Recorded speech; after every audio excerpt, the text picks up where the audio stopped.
ഒരു G-Shock DW5600 അതിന്റെ 10 വലുപ്പത്തിലേക്ക് ചുരുക്കിയാൽ എന്ത് ചെയ്യാൻ പറ്റും?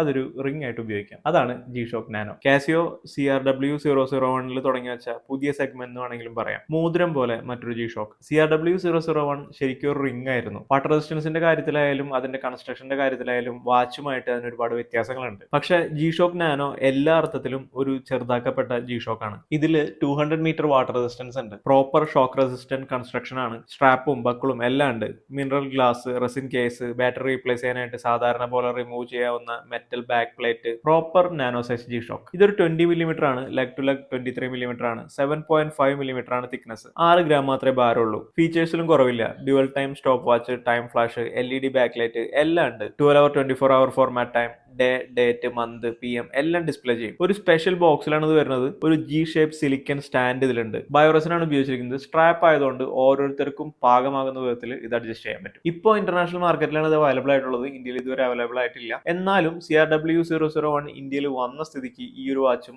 വരാനുള്ള സാധ്യതകൾ ഒരുപാട് കൂടുതലാണ്. പുറമേലത്തെ വില വെച്ച് നോക്കുമ്പോൾ ഏകദേശം 10,000 ഇന്ത്യൻ രൂപയുടെ അടുത്തായിരിക്കും ഈ വാച്ചിന്റെ വില. 3 നിറങ്ങളിലാണ് ഈ വാച്ച് വരുന്നത്. വ്യത്യസ്തത കൊണ്ടുവരുന്ന കാര്യത്തിൽ അന്നും ഇന്നും കാസിയോ കഴിഞ്ഞിട്ട് വേറെ വാച്ചുകളുള്ളൂ. ഈ ഒരു കാര്യത്തിലും അങ്ങനെ തന്നെയാണ്. അപ്പോൾ നമ്മുടെ ചാനൽ ഒന്ന് സബ്സ്ക്രൈബ് ചെയ്യാനായിട്ട് മറക്കല്ലേട്ടാ.